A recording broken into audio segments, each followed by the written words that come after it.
Welcome to the Canadian Physicians on this episode of Files, which is Financial and Investor Literacy episodic series. I have the pleasure here of interviewing Kunal, who I met through Spring's Healthcare Impact Investing Challenge. And actually, Kunal was the winner of the challenge, which I was super excited about because I had done a few angel investments, and I've shared with Kunal this, that I had feelings of like, can I change the world doing this angel investment? But I actually had that feeling when I invested through Spring into UVX, which is what Kunal has started as a startup, as an entrepreneur. But the goal of this talk is to give you a glimpse, just like a pre-med student having a glimpse into what it means to become a doctor. So the purpose of this talk is to give a glimpse into what it is to become an entrepreneur, to have entrepreneurial skills, or to build a company, not necessarily a business, but a company that could change this world, especially if you have a desire or interest in leaving a better planet for our kids compared to what we have now. Then this is a path that you could take. And so we're going to have a chat with Kunal on that, his ups and downs, and hopefully it's of value to our Canadian physicians. So Kunal, I'll let you introduce yourself. Yeah, well, Drew, first of all, thank you for having me. You're very flattering. Thanks for those kind words. I'm Kunal. I'm a co-founder and CEO of UVX. At UVX, we help businesses reduce infection risk and the cost of cleaning, and we're starting with senior care homes. We're a Vancouver-based company, and our first product is this sealing device that can kill pathogens within seconds on both surfaces and in the air, even when humans are present. We supplement that with a software interface where you can get data and to understand the efficacy of your facility, and you can print a report to issue to your board, to different stakeholders, to your insurance company, to show that you're compliant with all the protocols. Perfect. Thanks a lot for that introduction, Kunal. I mean, I must say that when I did angel investing, I was, healthcare agnostic, but here actually I could relate with the product, and I shared some of the research that I had done for like N95 UV sterilization, so we kind of connected that way. But did you always want to become an entrepreneur? Ooh, that's a good question. I would say yes. I'd say yes. Okay. In the back of my mind, I always wanted to be a businessman. And why I say a Okay. businessman is I'm ethnically Indian. I grew up in East Africa. And for some reason, anytime my dad's and mom's friends would come around and be like, oh, he or she is a business person, I'll be like, whoa, that's really cool, right? For some reason, it's always ingrained in my mind that being a business person was cool. It was, it meant wealth, it meant success, it meant intelligence, right? So I was craving for those things. Um, so even when I was, I always loved engineering. I always loved my math and physics. I was that engineering nerd all throughout my high school and into university. My plan was always the typical, do an engineering degree, work for 4 years, do an MBA, and then, go into business. I should say I'm very glad that I did engineering, but I'm also very glad I did not do an MBA and I did entrepreneurship instead, for various reasons, which I can get into. Yeah. But in short, yes, I always knew I wanted to be an entrepreneur, sorry, a business person, and an entrepreneur later on kind of defined the holistic act of, building your business, taking on risk, so on and so forth. Yeah. I mean that's the reason that I brought you onto this platform, because I truly think that you can relate to these traditional paths that we're told, right? We're Yeah, told about prestige, told about stability, and so we need to pursue these high income professions. yeah. But along the way, we need to know the ups and downs of that high income profession, right? There's lots of So them. similar to that. So what is entrepreneurship and how does it differ from a corporate job? Yeah, I'd say first of all, many people when they think of entrepreneurship, they think of tech entrepreneurship. but that isn't necessarily always true. The person who's a street vendor is an entrepreneur, right? They've taken risk. They have uncertainty around the business. The person who has a restaurant, opening a restaurant, is an entrepreneur. You could even be an entrepreneur within your own corporate job. You could be an entrepreneur where you have entrepreneurial attributes, entrepreneurial, skills, and you have entrepreneurial project. So it's really hard for me to define entrepreneurship, but I would say it probably entails aspects of risk, of uncertainty, whereby you have something you want to achieve and you're here. You have no idea how to get from point A to point B, but you just gotta, find a way to do it. So you figure it out. So it isn't the best response, but I saw an article one time where it said the world's most entrepreneurial country is Uganda because Whoa. one in three people there are entrepreneurs. They're street vendors that have a full-time job during daytime, and then in the evening they sell something. So yeah, with a definition, I think entrepreneurship isn't just tech entrepreneurship. It's much beyond that, and you can still benefit from the same benefits of being an entrepreneur by having your own shop, um, or having your own restaurant, having your own little course that you sell online. Yeah, like I agree with you there, and that's actually how that was actually my story as well, as how I ended up, because I was basically trying to solve problems that I was facing in the course of my life. And I totally agree with you that, it's not this black and white. You have to be an entrepreneur, or you could be an entrepreneur. I mean, like, look at myself. I have a full-time physician job, but there's something in us that drives us to try to make things better. And anytime you want to make things better, and there isn't a concrete answer or a bureaucrat that you could contact, uh, then that act is entrepreneurship. That act of wanting to make things better makes you Yes, one an entrepreneur or an entrepreneur. So, definitely. what are some of the attributes? So you mentioned a few attributes, but I'm looking for more things like values. Like, when we talk about an angel investment, we look at founder due diligence. So the Hmm. one thing that I look at, for example, is integrity, right? Yeah. The things actually we look at in physicians. I would say most physicians have the attributes of an entrepreneur. And I'm not saying that they are an entrepreneur, but they have the attributes, the skill sets that are transferable Mhm. towards entrepreneurship. But I look at integrity, I look at hard work. But tell us about those attributes that would benefit an entrepreneur. Yeah. I would say before I answer your question directly, I think any person who could become a good entrepreneur knows that, right? Because certain things that certain traits you have that would indicate that you become a good entrepreneur. And I think those include things like having passion, having a strong passion for something. It could be a problem, it could be a market, it could be an end customer that you really feel strongly about, and you want to somehow influence that space, that problem, that market, that customer base. You definitely need some good work ethic, I'd Yeah. say. It's a lot of work, so you definitely need some good work ethic. You need some level of comfort in discomfort, which I think comes hand in hand with some level of confidence to know that, look, I'm unsure right now. There's a lot of things that are still unknowns, but I have confidence that I will figure it out. Which I guess then ties into curiosity or the willingness to learn. Uh, Typically when you're faced with a problem and you want to find its solution, that is driven by you being curious, wanting to understand, hey, I wonder how I solve this one problem, right? And you kind of start exploring it. And through that process, you iterate on the solution. And what drives you is a curiosity, right?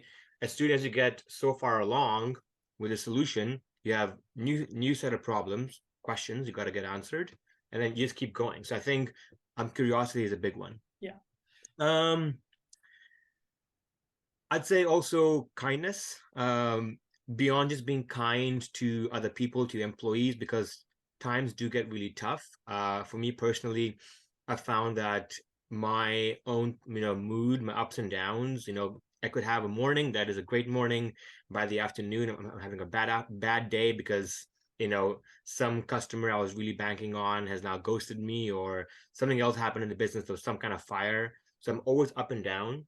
And I find that maintaining an equilibrium and always being kind to not only your employees, your investors, and your customers because they haven't gotten back to you, but more importantly, being kind to yourself as an entrepreneur.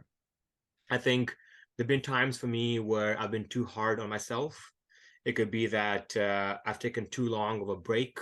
I went for too long of a walk. I spent too long at that one party, and next morning I'm now struggling, right? And I think you just need to be kind to yourself as well. And I mean, I can't agree with you more. And this is the reason why I was saying that, and that's why I brought you on, because I think all physicians are entrepreneurs because they would need kindness, they would need problem solving skills, they would need integrity, they would need a good work ethic, they would need a long-term kind of outlook appearance. And so we do that intrinsically for our patients, right? And we do have variety in the patients that we serve, we have variety in the medications that we give, and so we already have the attributes that should make us happy. But that's a whole other talk. I think no one doubts, Druv, any physician's work ethic. Given the kind of schooling you go through and the kind of things you have to get done before you become a physician. I think no one doubts that. One has to have a very, very strong work ethic, to actually become a physician. So definitely. So the question then is, why build a business from the ground up? Yeah, it's a good question. I cannot give you a more objective answer to why one should do it. Perhaps I could share with you why I wanted to leave my corporate job as an engineer and to build UVX. A few reasons. One was at the point in my career, I already got my engineering license, my PN, so I was a licensed engineer. I had kind of reached the pinnacle of my career for my stage. Engineering is very regimented, where if you don't have gray hair on your head and you don't have a lot of years of experience, no matter how good you are skills wise, it's hard to really move up. And wow, at a very congratulations on reaching the pinnacle by getting already. Wow. I wouldn't say, okay. Well, I mean, that's most people would say 30 years, right? They would say 30 years and I'm retired and now I reached my pinnacle. But exactly, I agree with you. I agree with you.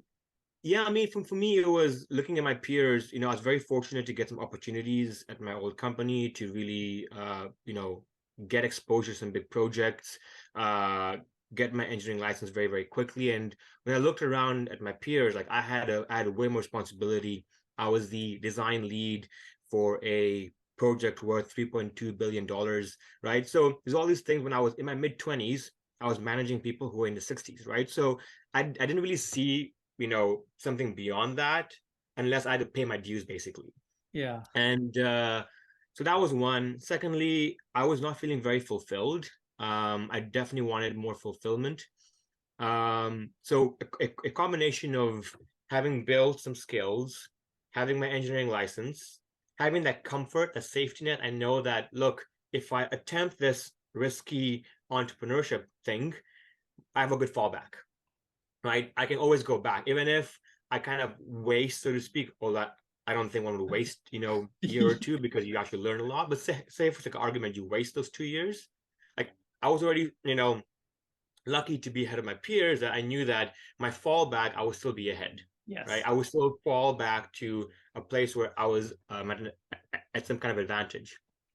But lastly, I think for me was I realized in life, just personally being very introspective, I realized that I was a lot more comfortable with risk versus regret. Given I always wanted to be a business person, as I mentioned, I wanted to try it out. I always wanted to be an entrepreneur. In fact, UVX is my second business. My first business was with my now co-founder as well, fully bootstrapped. We met up on Sundays to write some code over beer or over lunch or something. It was fully bootstrapped. We never raised capital. We had 170 weekly active users. We learned a lot. So when the idea of UVX came around, I knew that this was it. It was my calling. And I was a lot more comfortable risking everything, given I had a safety net as well to fall back onto, my skills, my designation, so on and so forth. That I did not want to look back in my life when I'm 35, 40 years old and go like, what if? I think regret is a very, very bad feeling, and nobody should have regret. And it's how I've lived my life, throughout. I always just do things just to do it. Never want to wonder what if. Yeah, I mean, you brought up some excellent points there. Like, there's actually a book called The Five Regrets of the Dying, and it's Yep. written by Bonnie Ware. And she, I mean, all of us, all the entrepreneurs probably read it. And it talks about, living life on your terms as opposed to somebody else's terms, and, living a life of not having those regrets. And you Yep. also talked about, reaching the I mean, I don't want to use the word pinnacle, but I agree with you, because once we finished our degree, we enter the workforce. Uh, we do reach a sense of like a cap. There's this sense of a cap that we have reached. And so when we go to work every day, it's like I'm just at that cap every day. And um, you want to move to the next stage of fulfillment and not have that regret. And entrepreneurship allows you to do that. So, but you touched on a little bit on the obstacles of leaving your corporate job and entering into entrepreneurship. Yeah. And so, what are then some things that a person who's in his corporate job should have completed before they become an entrepreneur? So, in my case, for example, the one that again, I'm very philosophical. So, like, when I read, a lot of books, Traction and E-Myth, it talks about the Maslow's hierarchy of needs, and it talks Yeah. about how, you know, you should be able to achieve certain things like lifestyle, paying Yeah. for your children's education, or whatever your priorities are, putting food on the table. Because I don't know, it would be a bit difficult to enter entrepreneurship if you are in survival mode, essentially, right? Yeah. So yeah, expand on the obstacles of someone who's like, I have my corporate job, but I want to go into entrepreneurship, but I feel like I need my corporate job, so Yeah. they're on the Yeah. edge. Certainly. Yeah, for sure. So yeah, I fully agree. I think perhaps saying a cap or a plateau in your Yeah, job is better phrase than the pinnacle, because there is no real pinnacle per se. yeah. Um, and the Maslow hierarchy of needs, becoming self-actualized. Yes. Like very few people are actually self-actualized, right? It takes a lot of work, and you have to you have to go up the hierarchy of needs. And yes, I fully agree with you. You cannot become an entrepreneur when you have other things that are concerning you. Like one. So for context, at UVX, I went a year and 4 months with no salary. Okay. I was just burning through my savings. I'm supporting family back home. So I was, using my savings to support myself and my family back home. And one investor told me, look, Kunal, just pay yourself. Yeah. And I was like, it just feels wrong to pay myself, right? Because I Yeah. haven't achieved certain milestones. I still have some runway, my personal finances. And now in hindsight, I've now since paid myself. We've made some revenues at UVX. We're doing really well at the company. And I think when you aren't worrying about buying a coffee, if should you buy the coffee when you're at Tim Hortons and is one Tim's right there, or should I wait to go home after 2 hours because I have free coffee at home? Like, that takes up mental bandwidth. Yeah. And you're doing yourself, your company, your employees, your investors a disservice by doing that. So Yes. yes, certainly you need to have some, those needs at the bottom of Maslow's hierarchy of needs covered. So hopefully you have shelter, you have food, Yeah. you have all of that stuff. Um, I think for many people, the obstacles are risk, right? It's the fear of the unknown, it's the uncertainty. And which is why I said one of the attributes that I think make a good entrepreneur is being comfortable with that, recognizing that it is risky, right? Having a plan and being realistic. You will not have all the answers on day one. You will not. And honestly, as soon as you have answers, for the things that you want answers to, you will create more questions Yeah. and more problems. But that is the part that is exciting. Like I always say, I have never been more stressed in my life, but equally, I've never been more fulfilled in my life. I wake up every day and I love what I do, right? It's a very special feeling. It's very hard to verbalize, and all I can say is it just fulfilling. It just fulfills me so much to know that I'm building something impactful, something big in a space that I should really care about. Yeah, I mean, if those are not inspirational words, I don't know what are. Like, I mean, kudos to you, for starting UVX. Again, I mean, I'm biased because I'm an investor, but you touched on a few important points there, right? Like, how do entrepreneurs manage the need for income? So pay yourself first. In fact, there's a book called Profit First, which is, where I got the concept of, like, paying ourselves first and taking care of ourselves, like self-care. Like, we're like, should I spend 2 hours on writing this code, or spending these 2 hours on exercise, spending time with your family? Because we as physicians, we know this well, right? Delayed gratification, right? We delay gratification until we become a full doctor, and then life will get better when we're a full doctor. Well, the nature of life that I'm finding is that it just never arrives. And so when you get to a certain stage, like, let's say, I hope not, but they talk about when you get to age 60 and you're like, well, I've delayed 60 years or more, or less, sorry, and I haven't been able to achieve what I thought that I would achieve, right? So it's important to have that recognition. And you also covered a few things about who is entrepreneurship not meant for. So let's take that question now. Who is entrepreneurship not meant for? So we covered certain aspects of, if you have to put mental ability to be like, how am I going to survive? Then maybe make sure that you have survival mode kind of mastered before you consider entrepreneurship. But what are other aspects of who is entrepreneurship not meant for? Maybe some skill sets or values, or Yeah, that is a tough question because I think it comes down to defining a few terms, like what is entrepreneurship to you? What are you looking for, right? Are you that person who's making cards for Christmas at home and trying to sell them on Etsy? That's entrepreneurship, right?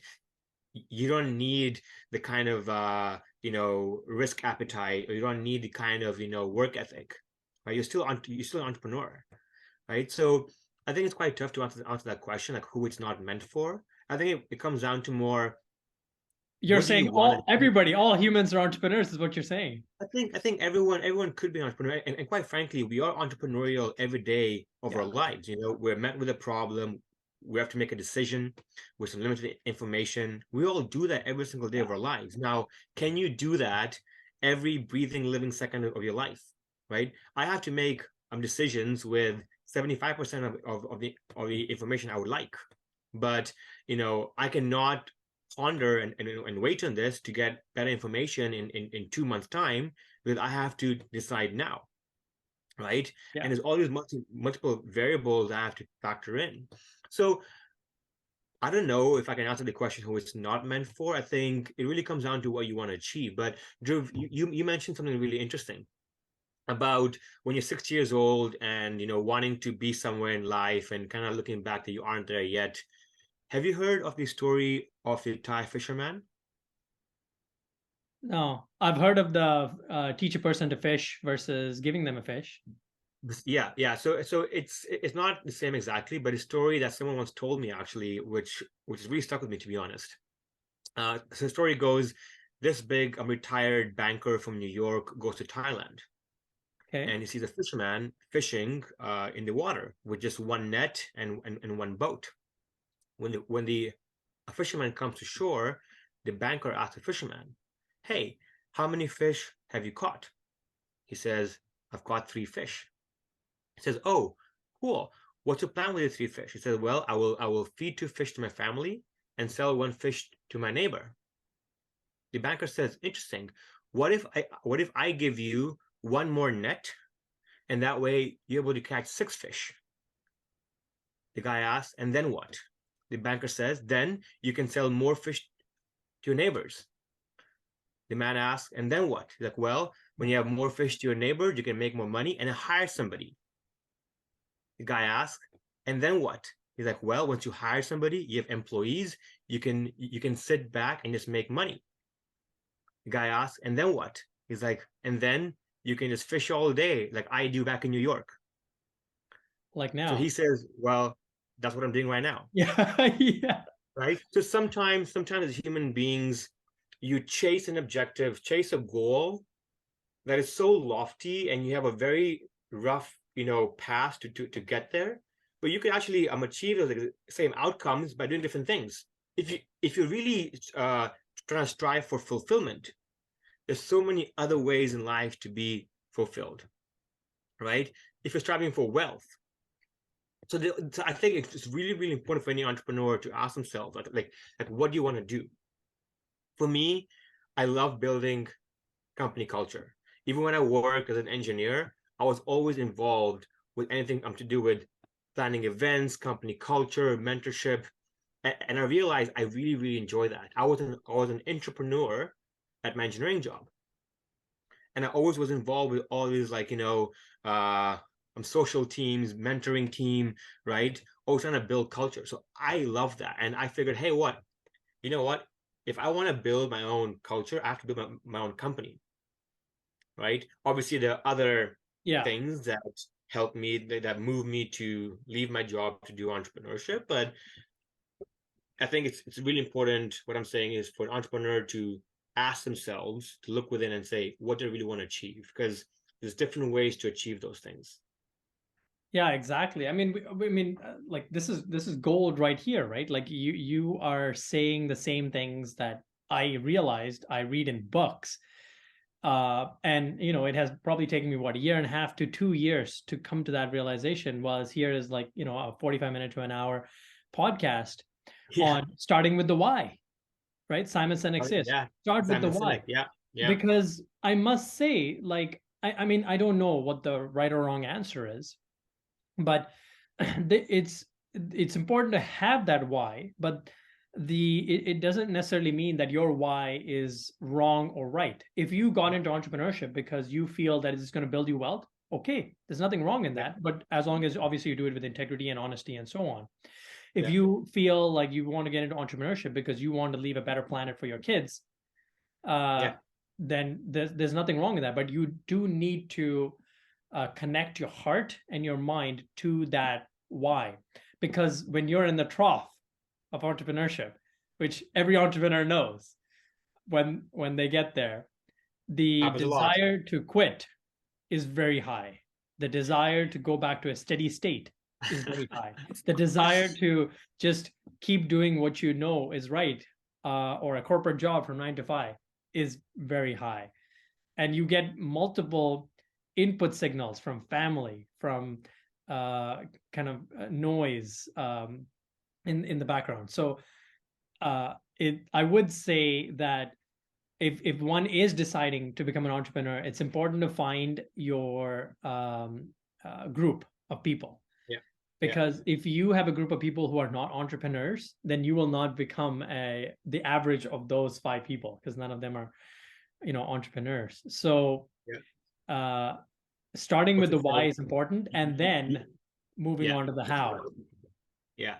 What's it saying again? That you are what's the saying again? You are the average of the 5 people you spend the most time with, something like that. Yeah, Zig Ziglar said Um, that you're the average of the 5 people you hang out with, which is what you hang Tony out with. Robbins Yeah. says that as well.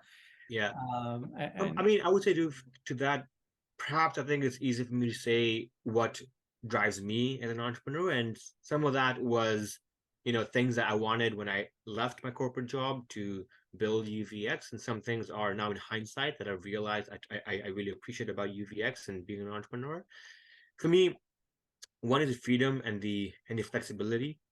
I work a lot, right? I work a lot. I think any entrepreneur does.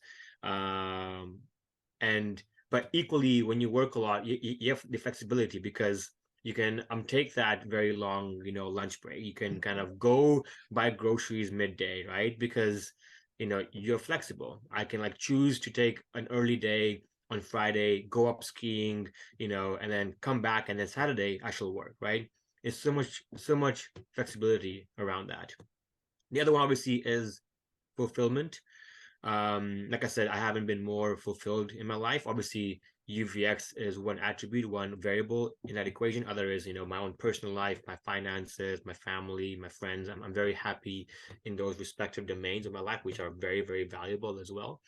Um, Impact, I love the impact that UVX is creating and can create in the future. That really drives me.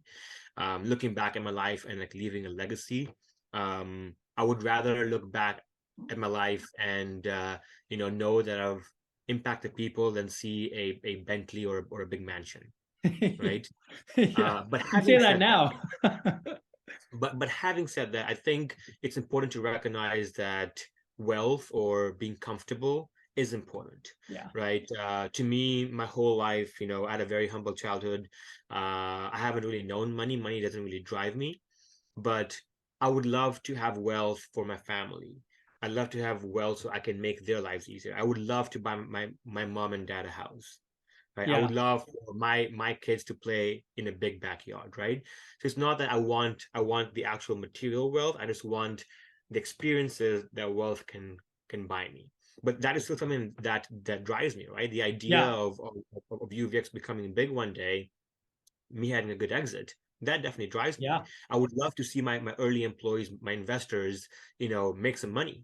Like there would be I cannot wait for the day that I will sign those checks to my early believers. I cannot wait for that day, Yeah. Drew. One day Yeah. I really hope to come Yeah. and hand give you that check saying, "Hey, thank you for believing in UVX early days." Yeah. I mean, I applaud your honesty, and I'm gonna reciprocate with my own honesty. Like I Yeah. can say this now, and I can't say it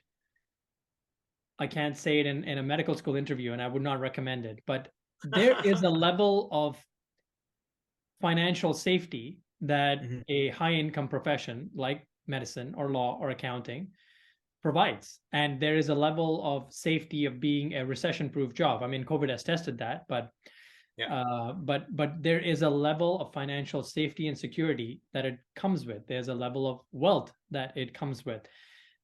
And I'm not saying that that should be the only driver, just like an entrepreneur's only drive should not be money, but it does play an important aspect. And we have to tie in the aspect of helping people or making the world better or our passions with the aspect that, I mean, I think that's where the entrepreneur shines, because we have a ability, or you have an ability of tying the monetization of that ability, right? Because we live in a world where we have to put food on the table or whatever. We have goals, and money as a commodity is involved in that. But the entrepreneur knows of how to monetize that ability so that we can merge our passions as well as, build wealth for the investors, for your family, but, exactly, like even, yeah, even I mean, even us, I mean, we immigrated from India when I was like 17 years old. And Yeah. so I mean, not the whole reason, one of the reasons we immigrated is so that we have a better life, right? But the Yeah. reason that is because we're coming to a wealthier country. And so an entrepreneur, or specifically companies or businesses that have the capability of, adding value to the society, are compensated in that manner because they have added much value to the world. And so that wealth helps, all the people involved in the process. Yeah. So Yeah. let's say now we're convinced. We're like, wow, Kunal and Drew are amazing. I'm going to quit my corporate job today, or I'm going to become an entrepreneur. Yeah. How does one start this journey? So, for example, the Mm. standard traditional route I was told is go get an MBA, and the MBA will tell you, give you skills that start a company, and all the MBAs are, they start companies and are wealthy now. So that's what I Yeah. know, right? So, and I have my own struggles that I've mentioned to you, where I took entrepreneurship courses through Mars. I took Yeah. I looked into MBA courses and I read all the books on entrepreneurs. I mean, I wish I hadn't read much about Elon Musk, but anyway, people have our opinions on it. So how does one transition to Yeah. doing that? Oh, great question. If you ask Elon Musk about MBAs, he has a very strong opinion about MBAs. He thinks MBAs kill companies because they apply too much Yeah. frameworks. Not everything can be put into a SWOT matrix or has your Porter's five forces. Or business Uh, canvases. or business canvases. They are important, they're good frameworks, but I mean, interesting. So once again, I'll answer that question by sharing my own experience. I don't think is an objective truth. Yeah. At least I'm not experiencing. I don't have enough data points. My N isn't big enough, to give you this like objective, framework. Um, but for me, what I did is I first went part-time with my job. I, given we're in the health tech, clean tech space, there's IP involved, is a freedom to operate. I have to assess, hey, can I even build a company in this space, right? Can I even, like, this seems like a very lofty, goal. What can I do right now to basically de-risk myself? Right, I have a family to support. My dad and my grandmother rely on my monthly transfer every single month, right? So I have to make sure that I'm taking a risk, but my risk is quantified, and understand how big the risk is. So what I did is I first went part-time. I had a very frank discussion with my manager at my company. I said, hey, look, this is how I'm feeling right now. I still really care about the client, really care about the company. I can go part-time, so it's a smooth transition, between me and the next person. I will help onboard the next person and make sure the client isn't impacted. But equally, I would like to, have my after 3 p.m. every day, I would like to be off because I want to work on this idea that I have. So my mom put it very nicely. And why entrepreneurship for me was even a bigger deal is because my dad became a businessman Okay. later on, and it really impacted my family's financial and mental health, and it had cost my parents the marriage. So my mom, for a long time, she was very dismissive of entrepreneurship. So for me to then tell my mom that, hey, mom, your son who's living a dream came to Canada on a full ride scholarship, went to good universities, an engineer now doing really well, suddenly wants to leave his job, right? And mom very luckily was very supportive, but she said, look, Kunal, when you take a big leap, it's always best to put one foot forward, and leave one foot back. And when you feel like you're stable, is to lift the next foot and to move forward. And that, hit home for me. Is what I did. I went part-time. It also gave me more runway on my own, like, finances, because I was making money part-time, working at the company still, but equally I was able to de-risk UVX and make sure, okay, is this worthwhile, right? So during that time, I went ahead, I negotiated partnerships with the Faculty of Medicine at UBC, with manufacturers in Japan and in Europe, right? I was basically negotiating things and finding partners to de-risk UVX. Obviously, de-risking relatively, as a company, a lot more to do. I also went out and I spoke to customers. They say that you need to de-risk the market first and foremost, right? Will the market want a solution for this problem? Oftentimes, there are different solutions for the same problem. You need to know that, is this problem worth solving? Will somebody pay you to solve that problem? So I went out and I interviewed within 4 months, 40 plus different businesses, ranging from, senior care homes to airports to restaurants to, coffee shops, right? To schools and universities. I basically interviewed all these operators to understand, hey, is there a market here? Will this still, utilize something to disinfect and enhance indoor air quality, post COVID-19? Or is this just a COVID-19 fad, right? So I think you really need to de-risk your opportunity, what you're doing. So I wouldn't recommend anybody to go in cold turkey. Like Yeah. do something on the side. If you're building something, maybe work on the weekends on it, right? De-risk it. There's a lot of commentary in the tech space around having a co-founder. Some people agree with it, some do not. In my personal experience, I cannot imagine doing this without a co-founder. It's an extremely, extremely lonely journey. Uh, my girlfriend and my roommates, who I see fairly often, even they cannot comprehend what I'm going through, right? It's very hard to articulate, to verbalize what you're going through. And Yeah. having a co-founder, it's still hard because you have your own respective roles. You're individually stressed, but it's having somebody who like knows the ins and outs of your business and your struggles mentally. That is just, it's immense, right? But also, not only that, not only the emotional support and not being as lonely. It will still be lonely, but it's not as lonely.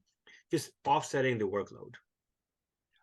You cannot do it all. It's extremely Yeah. difficult. Now there are some solo founders who have made it, but the data would say that it's a very low probability of a solo founder making it big. You typically need one or two co-founders to actually defeat the odds.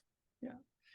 Yeah. I mean, I I can't agree with you more. And actually, you brought up a few, like you brought up excellent points, but a few points I wanted to emphasize was going part-time because you still have a fallback and you haven't burned bridges. That's the most important thing, is never to burn bridges Yes. before you. Yes. Yeah, do it. So I'll add to your story of the 1 foot forward, keep 1 foot behind. Don't burn that Yeah. bridge. Yeah. Yeah. Because they're like, some people do burn the bridge and then they say, okay, I'm going to make $1 billion industry, but you need relationships for that. Like you can't. My And boss so, invested in UVX, Druv. My two of my managers from my old company yeah, invested in UVX. They were like, yeah, look, Kunal, yeah, so don't burn bridges. You never know who's gonna yeah, be there to help you out, and they, when I was raising my friends and family round, they caught wind and they invested. yeah, And the same guys who were like, oh my God, you're leaving. Holy crap, yeah, what's going to happen. But I think because I was respectful, I was, making it easy for them. I did not burn that bridge, and yes, it definitely helped me. If when I was raising my first round of financing. yeah. Like if you look at the data points on actually the vast majority of successful entrepreneurs, they had this kind of part-time ability, and not only that, when they were in that job or possession or whatever, they noticed the market, right? It's because you do need information on the market, or whether the market is going to pay the price for that product that you're creating. Because if you're not, then you're entering the world of philanthropy, which then one would not need to be an entrepreneur, I guess. At that point you're a I, philanthropist. So yeah, um I think to add on to that, Juve, ultimately, and this has been my philosophy all throughout building UVX, the person that has to be convinced the most is yourself. yeah, You need the most conviction, right? If you aren't convinced that this is worth pursuing, you will not be able to convince your others. partner, your investors, your employees to join the company, right? Like you need to have conviction. And it could be just a conviction that I will figure it out, right? One thing that I always did is, when you go and you do sales with different customers to understand, are they truly interested? Anybody can say yes, I will buy this product, right? But when you sign something, it could be an LOI, not a contract. LOIs are non-legally binding. When you sign the LOI, that is validation.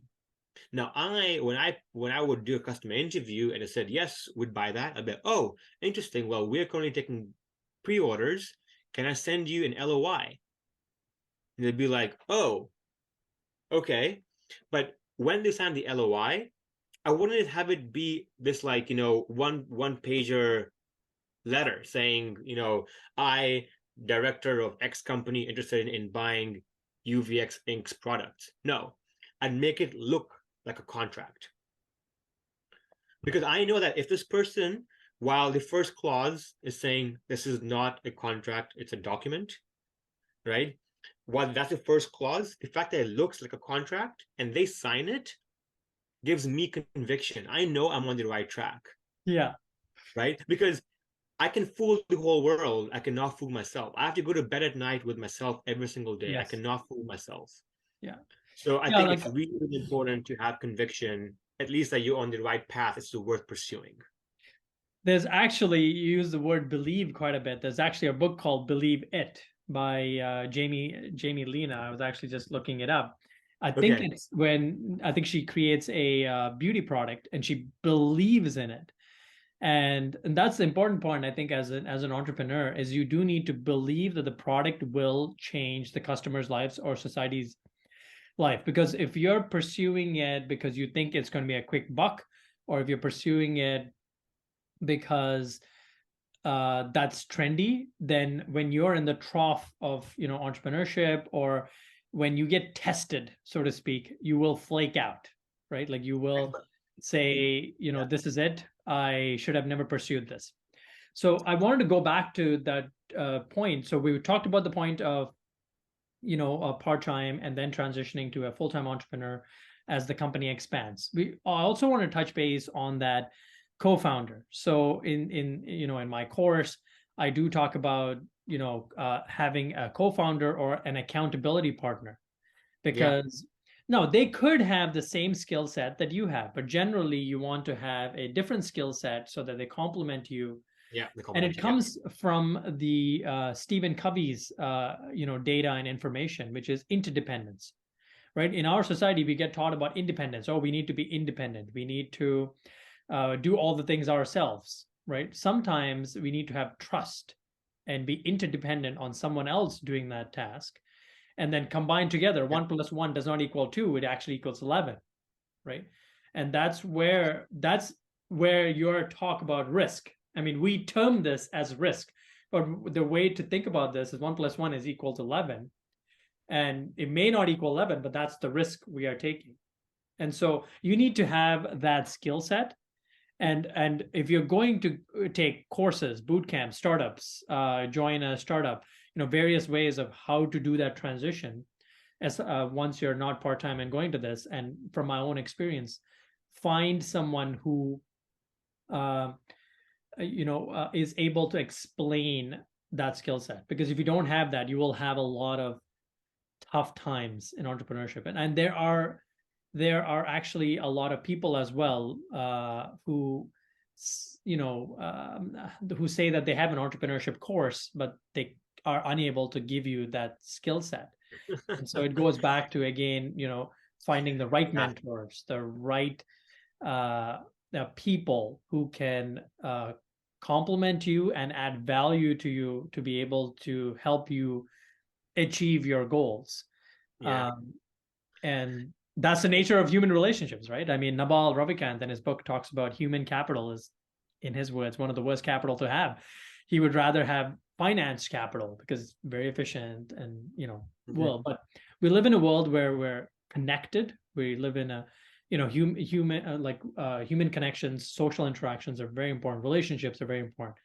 And so We are social beings ultimately. a solopreneur is possible, but very, very hard on your psyche and mental health. I mean, myself, I started a few, I wouldn't say companies, but I had a few solopreneur activities. Um, and some of the other physicians that I worked with and some of the other hospitals would be like, oh, this is cool and this is interesting. But eventually I flaked out.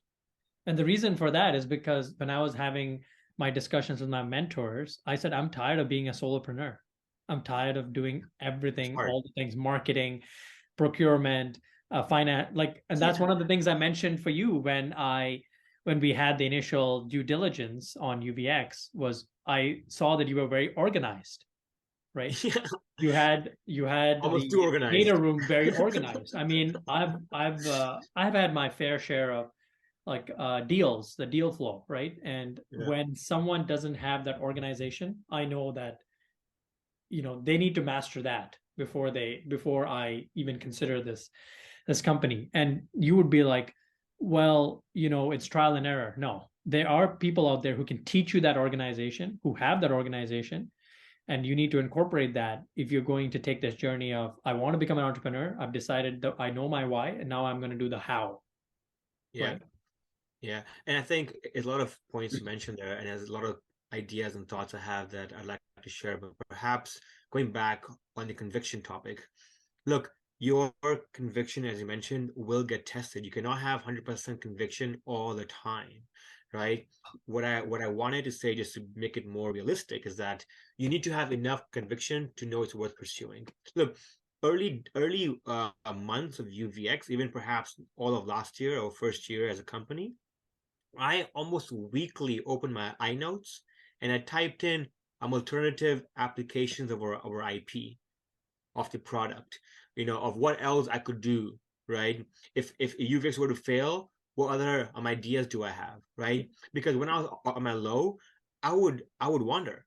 But that is just, everyone does that. All my Yeah. other entrepreneur friends that I've spoken with do that, right? Yeah. So your conviction will be tested, but you just need, it's an up and down. It's an up and down. You just need to have belief that, look, this too shall pass, right? So that's one. Secondly, you talked about courses and MBAs. Look, I have a very strong opinion about MBAs.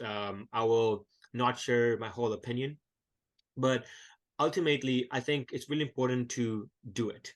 When I went on a retreat, a Vipassana retreat, which is a 10-day silent retreat, one of the core teachings in Buddhism are that there are 3 steps to knowledge. The first step is to acquire knowledge from a source that you deem credible. The second step is to use your own experiences and anecdotes to rationalize said knowledge. But the ultimate step to true knowledge is experiential. Yeah. Okay, so you can tell me, Druv, that, hey, I have made you this chocolate chip muffin. Okay, your source that I deem credible. I trust you. First step. Second step, I'll rationalize it. In my past experience, so when I've had a chocolate chip muffin, it's been sweet. It's chocolate. Must be sweet. I will never truly know how sweet it is, its texture, how it tastes like, until I actually try it. Yeah. Right? So you could take all these frameworks, all these courses, so on and so forth, but until you actually apply them, I'm sure a lot of people who are listening right now who are physicians would also appreciate that. You could learn something in the classroom. When you go, in the The hospital clerkship. room, the OR, and you actually do it, it's different when you have a mentor next to you. But then when you are the doctor, when like you are the actual lead, Yeah. right? It's also quite different. Yeah. And ultimately, the true learning, the true knowledge is experiential. So I would caution people from taking way too many courses and way too many programs. There are some really good ones out there. There's some really bad ones out there that I've seen myself. Yeah. Um, you will really benefit from just doing it. Obviously, I think the best way is to do it and to also have the course so you can apply it in real time, where you learn on the course and you actually also building a company. Yeah. I often will watch multiple videos from the Y Combinator. I love the Y Combinator series. They Oh yeah. have, they're so good. It's so real. It's presented by people who are ex-founders, so they know the struggles. It is more empathy in their advice, right? It's more real. It's more tangible. It's not just some book telling me, okay, build a SWOT matrix, build a Porter's 5 forces, use this framework, that framework. Yeah. It's not valuable, right? Because it's so iterative that you have to boil down to your first principles, to your fundamentals, and say, okay, look, what is the most important here, right? So, anyways, those are my thoughts on courses and frameworks. I'm saying, look, use them, but within reason. Yeah, like action is what they, Action is more action, like important. taking action. You need book smarts and street smarts. Like, do you listen to the Diary of a CEO? Yes, yes, Yeah. yeah. It's a Yeah. good Like, podcast, I but mean, yeah, like I listen to, I listen to like hundreds of podcasts, but there's a couple on School of Greatness, the Diary of CEO, and I'm like, some of the things that they talk about, like, it would be unheard of for a employee, a job-oriented person, right? It takes a certain skill set to be able to do that. And Yeah. I must say that the consistent theme that I've heard in this day and age, which because we're transitioning from what is called as an industrial age to the information age, is that again, I mean, I'm not necessarily saying the educational system is not is not the educational system needs a reform. Let's put it It's that a way. massive reform. Yeah, Yeah. like um, It'd be so it's much better if we consistently coming taught up among children. entrepreneurs. It's Yeah. consistently coming up among entrepreneurs. Not only entrepreneur, I think they're just living life, right? Like if you learned how to have a difficult conversation in high school, just think about how valuable that would be all throughout your life. Is how to have a difficult conversation. Yeah, When you and your girlfriend or your boyfriend aren't working out, how many people in university just ghost somebody, right? How many people don't know how to ask for a raise? How yeah, many people don't know how to tell the boss that they're being unfair or yeah, being a bad mentor, right? It's a whole skill having a difficult conversation. So I think definitely I'm so with you. I've been actually thinking a lot about how to educate my kids when I have kids in the future yeah, because there's certain skills that I would love for them to learn. And one of the things that I always go back to is how to have a difficult conversation. yeah. How to how Like to the how to soft deal skills. it's soft skills, right? Like it's so important. Or how to deal with somebody who is emotional, right? I think the best way to do that is ask questions, is not make statements. So there's Yeah, all these things that I'm learning validate, myself. validate, validate the Yeah, emotions. Yeah, yeah. No, but not even validate them. I think because when you validate emotions just for the sake of that, you yes, also risk, giving false validation, which is also something you don't want to do. Anyways, yeah. so We're getting maybe into we're, nitty we're a gritty of like, bit. I mean, that I would say just to we're gonna conclude or become close to the conclusion of this, but I must say that the I was on an interview on for an entrepreneurship course, and uh, I wasn't successful, but I remember mentioning it to them, saying that I find becoming an entrepreneur much harder than becoming a doctor because there isn't this set path, right? There isn't like, oh, I pass an exam and I get my license and I become a doctor. Like, I mean, yeah, I mean, you have to study to get the license, but there isn't this set path in entrepreneurship. And for some people, it is a sense of excitement. But Yeah. at the time when I was a solopreneur, I was probably in my trough of entrepreneurship. I said, this is frustrating to me. Like, I, I do want to tell our listeners that failure is not bad. Not having this giant credential is not bad. You will either hire it or you will get it done in order to keep moving forward. You Um, will learn so much. You will leave with incredible experiences and stories. You will yeah, meet incredible people. You'll form some very strong relationships, right? It is not a sunk cost at all. yeah. Now, There's so many benefits to it. so I mean, I have a question that I want to ask, but before we do that, wh- how do you reconcile with your family while you're on this journey? Hmm. If Give you know more. if they're on the same if they're on the same platform as you, they're like, oh, wonderful, you're an entrepreneur, great. But what as a social being, we have other people who necessarily don't believe, but they do give us the freedom to kind of move forward. But how do you kind of reconcile those relationships, like your spouse, your parents? Because I find that as an entrepreneur, sometimes that's also a bit difficult. When you say reconcile, you mean just to kind of make sure everyone is happy and it's all balanced? Yes. It's Is it just tough. communication? Is it just as simple as communication, sitting down with them and saying, I know you had a vision of me becoming a doctor. You had a vision of me becoming an engineer. You had a vision of me keeping this job for 30 years. But guess Yeah, what? I am different. I'm choosing a different path. yeah. And Yeah, I should say I'm quite lucky and privileged to have very, very supportive friends and family and my girlfriend. My friendships haven't suffered per se in terms Right. of quality of them. I might not be spending as much time with my friends, but I've been very intentional to not miss the events that matter, right? If one of my friends has a birthday on a certain day, no matter what, I will be there. I better have a very, very good excuse to not show up. If it's just them having drinks, because they're hanging out after work, somebody will like post it in a group chat being like, hey guys, drinks on Thursday evening, and I'm just busy on Thursday evening, I will not go. Right. So I think you can you have that card from your friends that you are, or from your family, that you're busy, you're an entrepreneur, you can't afford perhaps going for those dinners and drinks every single time. Yeah. And you get that luxury to use that card because they care about you, they want you to succeed. It's important that you don't misuse that, you don't overuse that, right? I'm still there for all these things that matter. My girlfriend and I, for a very long time, we didn't go on a date anywhere outside. I never took her to a restaurant.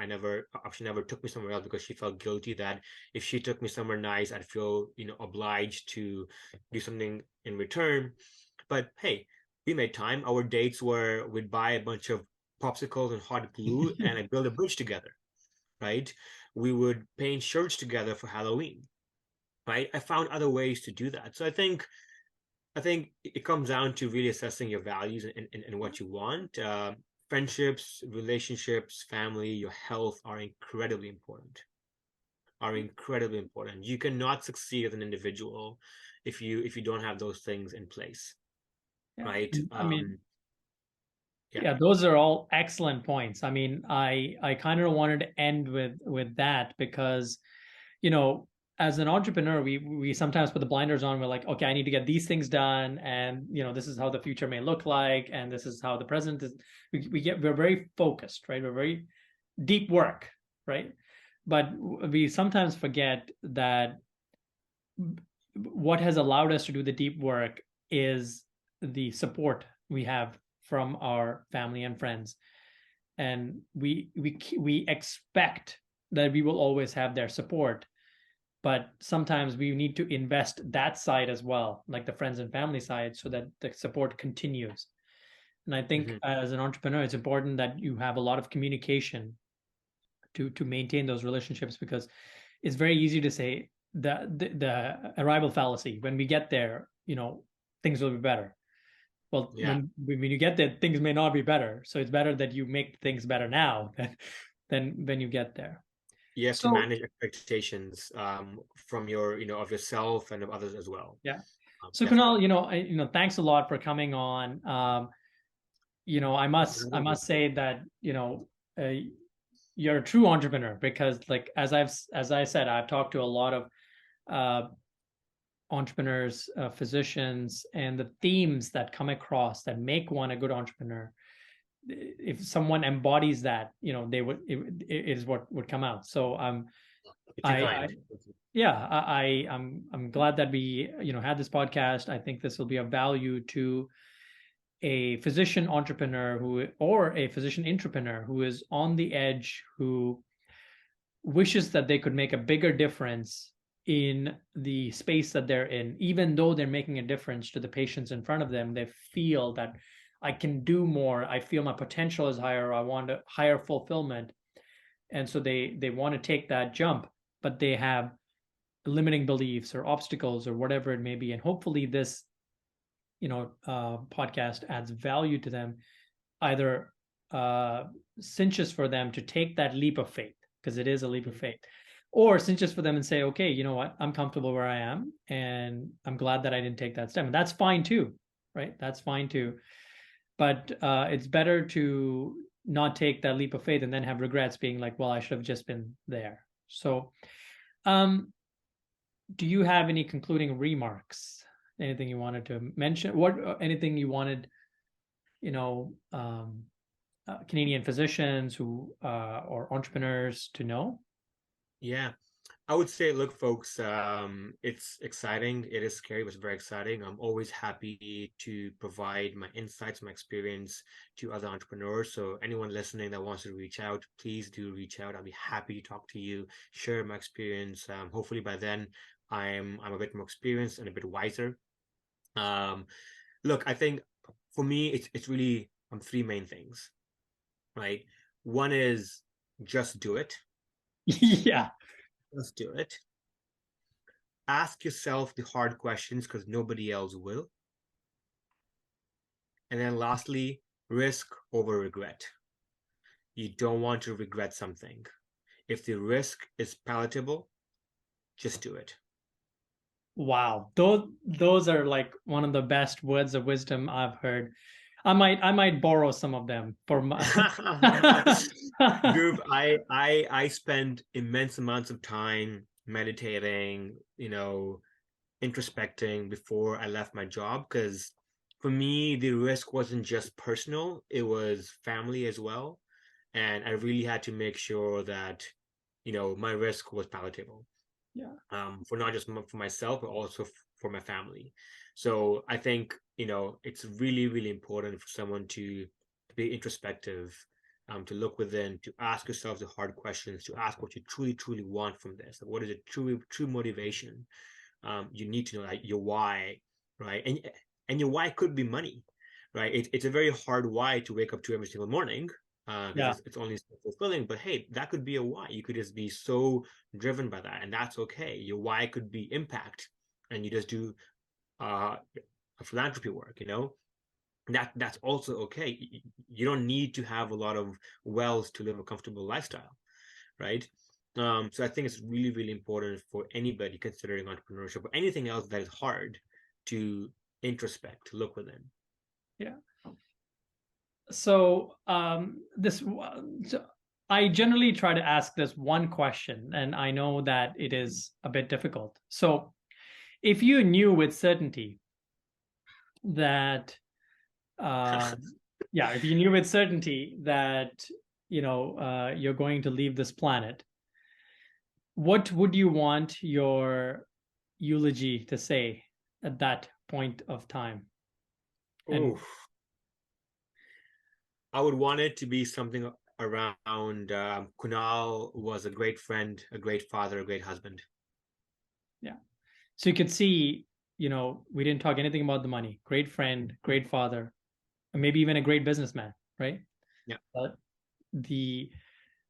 the concepts are very similar among the various things that drive us. So on What a that note, question, by the way, Kunal. Drew. What a question to end it. That really put me on the spot, but it was also very quick. I mean, in my head, I was just like going, I was just thinking of that. I'm like, if one of my really best friends were to give my eulogy, I would expect him to, talk about those things. That Kunal was reliable, he was kind, great father, great husband, great friend. So, wow, that's a really good question, I must Well, say. like, I mean, I do listen to a lot of podcasts, and so everybody asks lots of questions. Some people are like, "Oh, how much money do you want to make?"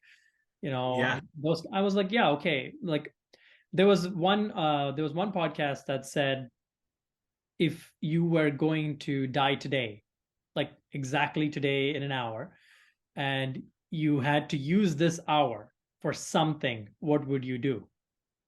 And I thought an hour was way too short of a time to just Yeah. decide, um, in terms of the time unit. But the reason that question resonated with me is that's exactly what happened during COVID.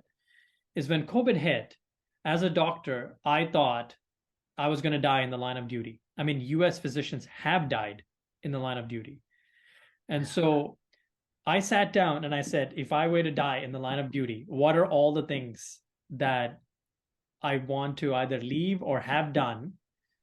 I mean, it's not like a bucket list. It's not like, oh, you just check. It's like a check. It's like what because when you die, the wealth doesn't go with you. It's the people over there, or the people would say, uh, this is Drew, or whatever. So when I look back and I wrote down my own eulogy, I was like, oh, Drew is a hard worker, just like my Yeah. assessments in medical school. And I was I like, love it.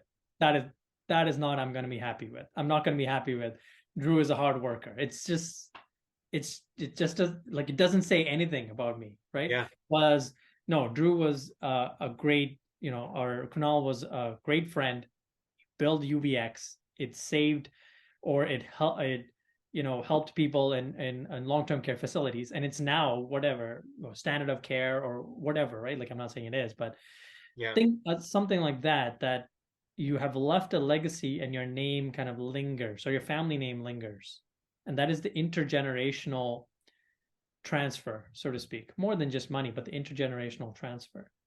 Hmm. And so I think that that's what's important or drives me, and so that's the reason I stick with that question.